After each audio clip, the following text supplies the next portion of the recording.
Welcome, my name is Caroline from Bubbly Maths, and today we're going to learn how to play the game of Pig, which is all about probability, and it's doing lots of arithmetic.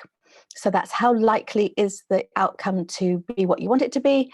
And it's fun, it's a family game. We're going to cover a few different options. So we can do, it's assessing the probability or the likelihood throughout. We're also going to do addition, subtraction, multiplication, and division. And it's a way to practice your times tables as well. So here goes. I'm going to put in the resource. There's an activity pack. I'm just going to put that in the comments right now. There you go. There's the activity pack. You can download that and use that. It's got, if you haven't got dice, by the way, there is a spinner in the activity pack that you can use, that you just either draw it or cut or print it out, or you can draw it, cut it out, and then you can just use the pin and just a piece of wire to make the spinner. You'll see in the instructions. So I'm going to use 2 dice, and the game is, if you roll 2 numbers that are greater than 1, then you get to keep the number. And then you decide whether or not you're going to roll again in that turn.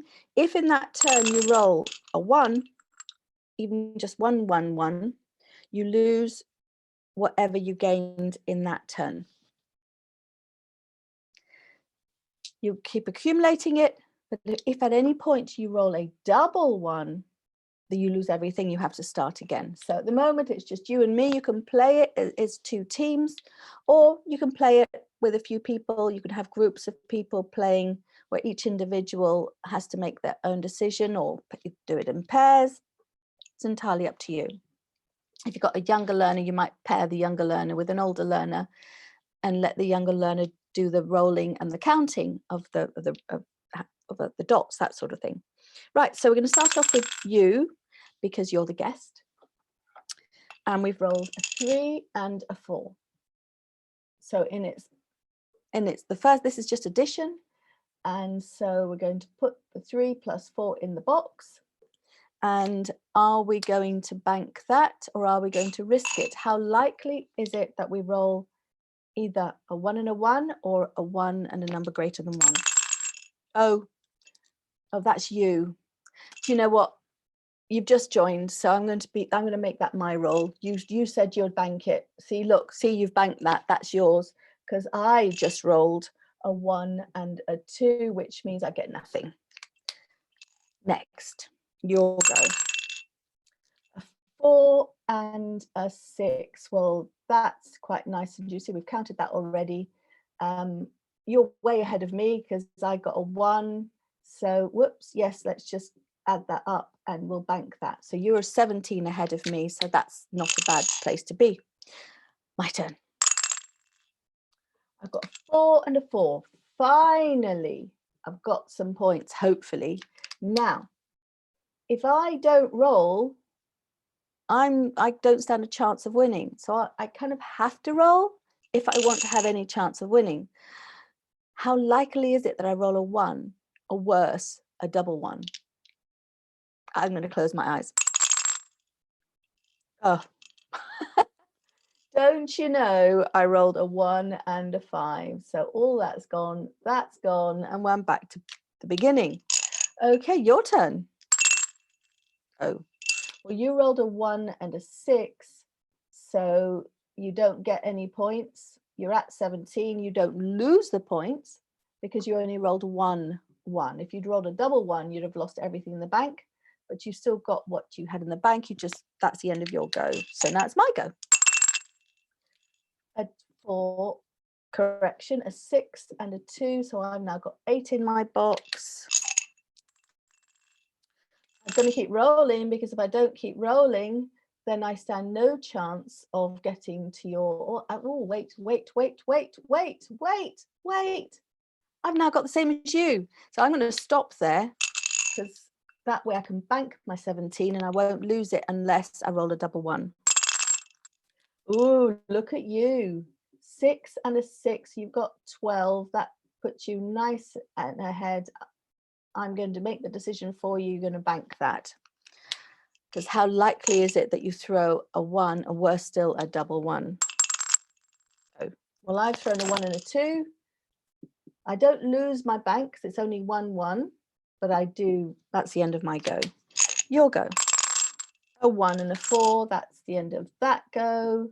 So we've got no change.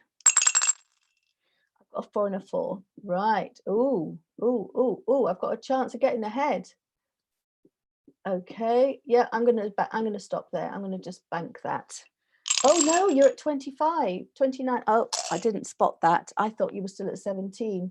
So maybe that wasn't the right decision. We'll see. You've now got a 3 and a 3. That we've already counted that. So that's 6. And I'm at 25. So if you add that to there, you're far enough ahead. Do you think that's safe? At least you can bank it. That's what I'm deciding for you. A 3 and a 7. So that gives me, that's counted already. So that's 10. So that would take me to 35. I really need to get a bit ahead of you. A 2 and a 4, that's a 6, 16. Add that to there. We've got 41. So now I'm winning. Oh, dear, dear, dear. Right, your turn. A 3 and a 4. You get the idea. Play that to there and you get the idea. You just keep going until the first person gets to, you decide on the target. You can make the target 50, in which case I'm nearly there. And it kind of changes the risks you take as well when you're near the target, because if the other person can make the target in one go, then it does change the amount of risks you take.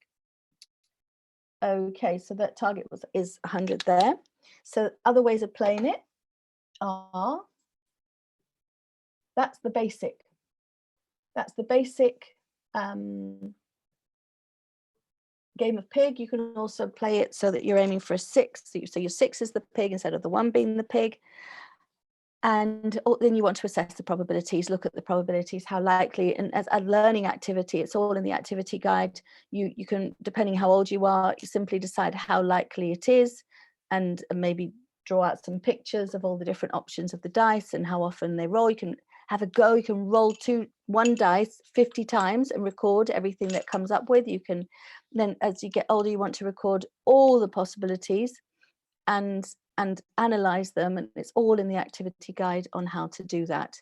And if you have any questions, put them in the comments and we'll get back to you. And if you want an additional video on that, you can do that as well. So other games, this is so that you're using probability, you're getting a feel for probability, and if you can analyze it separately, and I'll probably do another video, as I say, to actually go through that process. But that's a different video. This is for the game. So now what we're doing is we're doing subtraction. Let's go for subtraction. So we've got 2 possibilities. You can do 4 plus 2. You can start with 100, or maybe let's start with 50 and go down to 0. The first person that reaches 0, target 0, would be the winner. And you start with 50 points and you're going to subtract. So 4 plus 2 is 6, and then subtract 6 from 50. If you decide you're going to bank that. So that's one way of doing it. Or you can make that the subtraction, and you can go up in numbers instead of down. So you maybe aim at 20. Let's go for 20 to start off with. So that could be the subtraction there. So you want to make that, that's going to be 2. So you're taking away 2. Do you want to risk doing it again without going bust? Without the pig? Oh, look at that. A 4. We're going to take those away. Oh, we've got a 4 and a 3.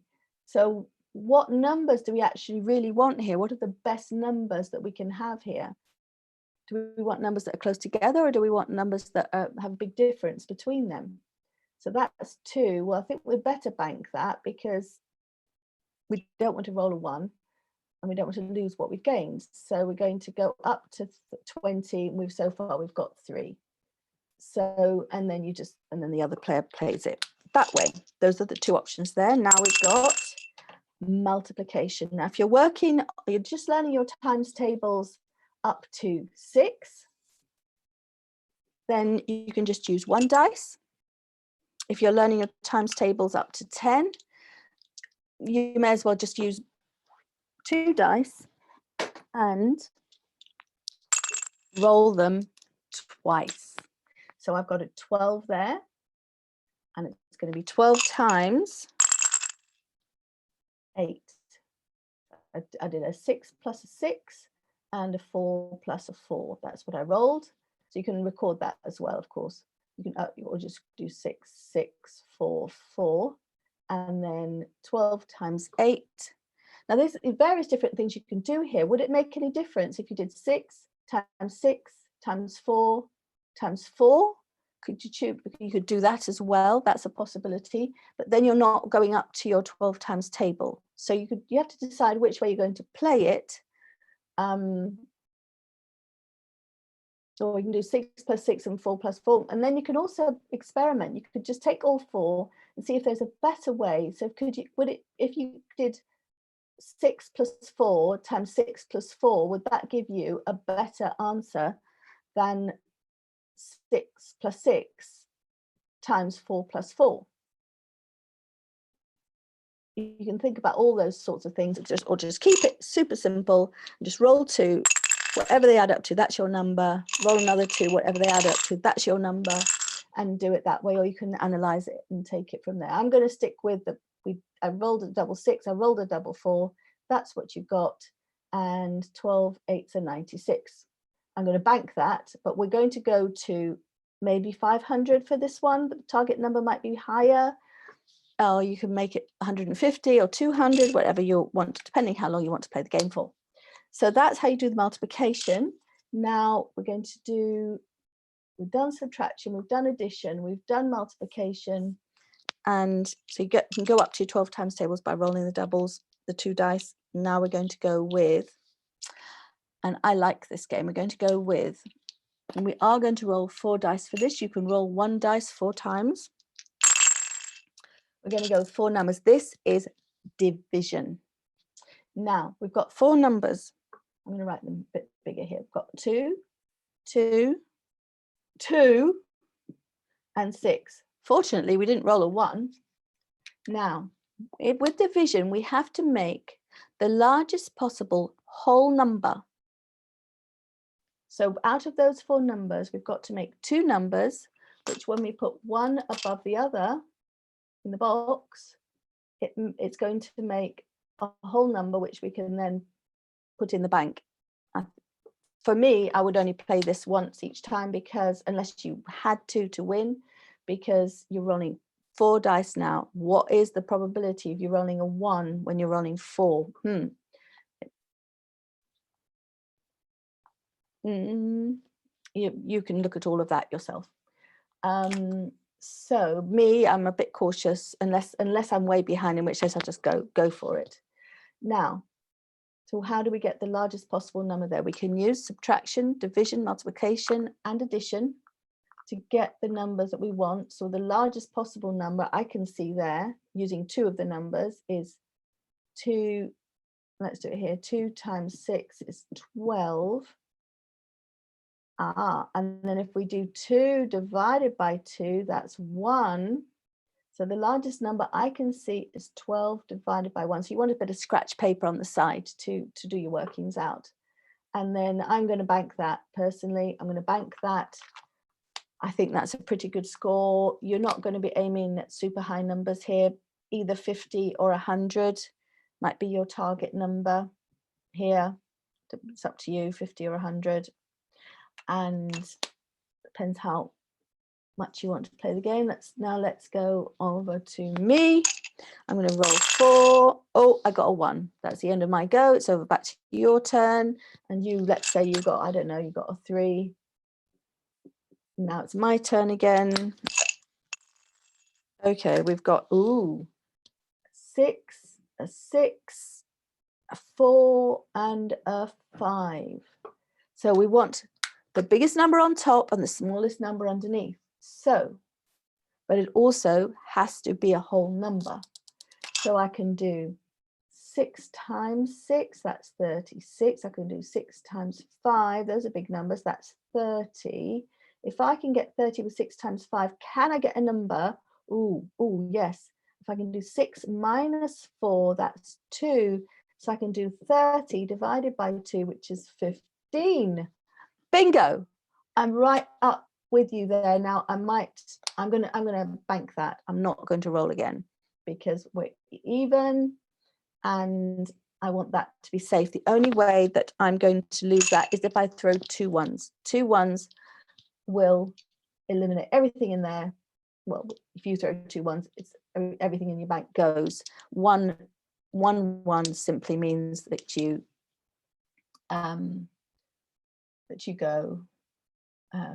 that you lose that round. Okay, that you basically miss a go. That's the game of pig. If you're enjoying these videos, please give us a thumbs up, subscribe, and ding the notification bell. We are going to be uploading several videos a day for a while, so that we've got stuff for early years, and we've got there's a separate early years line playlist, which you can have a look at if you've got early years children. I'm going to be doing that early years live in just a few minutes, but then of course it's on there for you. So thank you for joining. This is Caroline from Bubbly Maths. See you at the next one. And also leave comments. I'm just looking for how I stop this. Leave comments, leave questions, leave ideas, send us pictures. We'd love to hear from you and other people, to help other people with their maths learning at home. Thank you very much.